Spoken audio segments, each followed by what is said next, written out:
ખબરોમાં બન્યા રહેવા માટે બેલ આઇકોન દબાવો અને એબીપી અસ્મિતાને સબસ્ક્રાઇબ કરો. હૈદરાબાદ નગર નિગમની ચૂંટણીમાં મોટા ઉલટફેર થતા અત્યારે જણાઈ રહ્યા છે. પહેલા ભાજપ આગળ હતું, પછી ટીઆરએસ આગળ હતું. ભાજપને પાછળ છોડીને ફરી એક વખત ટીઆરએસ આગળ નીકળ્યું છે. ટીઆરએસ 57 બેઠકો પર આગળ છે, ભાજપ 25 બેઠકો પર આગળ છે. ઓવૈસીની પાર્ટી એઆઈએમઆઈએમ 8 બેઠકો પર આગળ છે, તો કોંગ્રેસ માત્ર 1 બેઠક પર આગળ છે. હૈદરાબાદ નગર નિગમની ચૂંટણી ખૂબ જ મહત્વની. આ વખતે જોરો શોરોથી ત્યાં પ્રચાર થયો. શરૂઆતના વલણમાં ભાજપ આગળ હતું, સ્પષ્ટ બહુમતી તરફ હતું, પરંતુ હવે ભાજપને પાછળ છોડીને ટીઆરએસ આગળ નીકળ્યું છે અને ટીઆરએસ 57 બેઠકો પર આગળ છે, ભાજપ 25 બેઠકો પર આગળ છે. ઓવૈસીની પાર્ટી એઆઈએમઆઈએમ 8 બેઠકો પર આગળ છે, તો કોંગ્રેસ 1 બેઠક પર આગળ છે. ફરી એક વખત ટીઆરએસ આગળ અત્યારે નીકળ્યું છે. ગત ચૂંટણીમાં પણ ટીઆરએસ સૌથી મોટી પાર્ટી ઉભરીને આવ્યું હતું અને ફરી એક વખત ટીઆરએસ સૌથી આગળ ચાલી રહ્યું છે અને 57 બેઠકો પર ટીઆરએસનો દબદબો અત્યારે દેખાઈ રહ્યો છે. ભાજપ 25 બેઠકો પર આગળ, જ્યારે ઓવૈસીની પાર્ટી એટલે કે એઆઈએમઆઈએમ 8 બેઠકો પર આગળ છે, જ્યારે કોંગ્રેસ માત્ર 1 બેઠક પર અત્યારે આગળ છે. આ રુઝાન છે અને પરિણામ આવે ત્યાં સુધીમાં હજુ પણ ફેરફાર થવાની શક્યતા છે.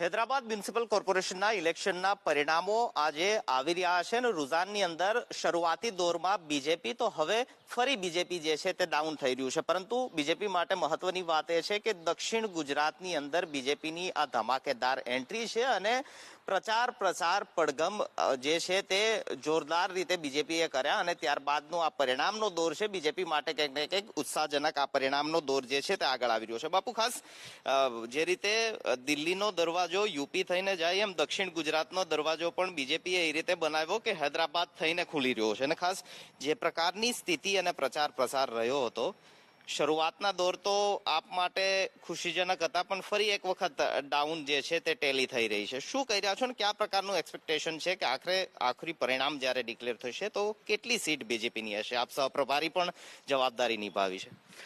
છેલ્લા ઇલેક્શનની અંદર ભારતીય જનતા પાર્ટીને માત્ર 4 સીટો મળી હતી અને 6.5% વોટ મળ્યા હતા. આ ઇલેક્શન હૈદરાબાદની જનતા નરેન્દ્રભાઈ મોદી સાહેબના ડેવલપમેન્ટના એજન્ડા ઉપર વોટ કર્યા છે એવું મને લાગે છે અને ભારતીય જનતા પાર્ટી સૌથી મોટી પાર્ટી આ ઇલેક્શનની અંદર બનશે. તેલંગાણા અને હૈદરાબાદની અંદર ટીઆરએસ પાર્ટીની સરકાર છે, ત્યાં એમઆઈએમ સ્ટ્રોંગ છે, ઓવૈસીની પાર્ટી, અને બંને પાર્ટી એવી છે જે પરિવારની પાર્ટી છે. તેલંગાણા અને હૈદરાબાદના લોકો હવે આ પરિવારવાદથી કંટાળ્યા છે, એમને હવે ડેવલપમેન્ટ જોઈએ છે. એટલા માટે આપ જોઈ શકો છો કે સવારથી જે રૂઝાનો આવે છે એમાં ભારતીય જનતા પાર્ટી જે ગયા ઇલેક્શનમાં ક્યાંય જોવા મળતી નહોતી, માત્ર 4 સીટ અને 6.5% વોટ, એનાથી આજે ઘણા સીટ ઉપર લીડિંગમાં છે. અને જ્યારે અંતિમ પરિણામ આવશે ત્યારે ભારતીય જનતા પાર્ટી એ આ હૈદરાબાદના ઇલેક્શનમાં સૌથી મોટી પાર્ટી બનીને બહાર આવશે. નવાબોનો ગઢ ધ્વંસ થશે, જે પ્રકારે ગૃહમંત્રીએ પણ કહ્યું હતું, સીધા પ્રહારો કર્યા હતા કે આ સમયગાળો હવે જે છે તો ટૂંક સમયની અંદર પૂર્ણ થવા જઈ રહ્યો છે. બિલકુલ નિઝામશાહી એનો ખાતમો. નિઝામશાહી એટલે લોકતંત્ર અસ્તિત્વમાં આવ્યું પહેલાં ત્યાં નિઝામનું રાજ હતું.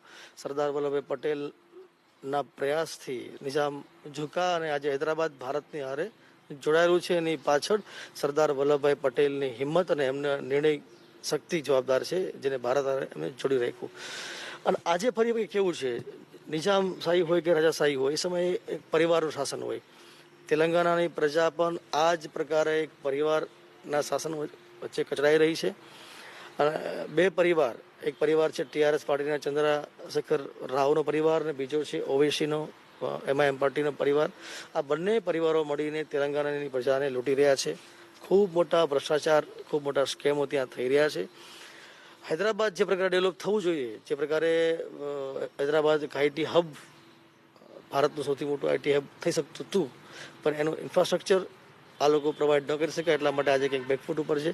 એવા સમયે હૈદરાબાદને દેશનું આદર્શ શહેર બનાવવાનું વચન ભારતીય જનતા પાર્ટીએ આપ્યું છે અને નિઝામશાહીથી બહાર લાવવા, એટલે કે ડાયનેસ્ટીમાંથી બહાર લાવવા, પરિવારવાદથી હૈદરાબાદ અને તેલંગાણાને મુક્ત કરવા માટે ભારતીય જનતા પાર્ટીએ મુહિમ શરૂ કરી છે.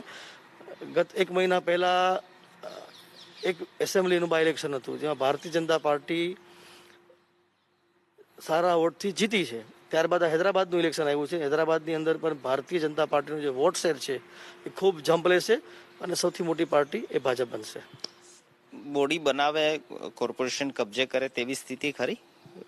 હું ફરી એકવાર આપને કહું છું કે ભારતીય જનતા પાર્ટી એ હૈદરાબાદના આ ઇલેક્શનમાં સૌથી મોટી પાર્ટી બનશે. ત્યાં સ્થાનિક જે ઇલેક્શનના જે ઇક્વેશન છે એ ઘણા અલગ પ્રકારના છે ગુજરાતથી.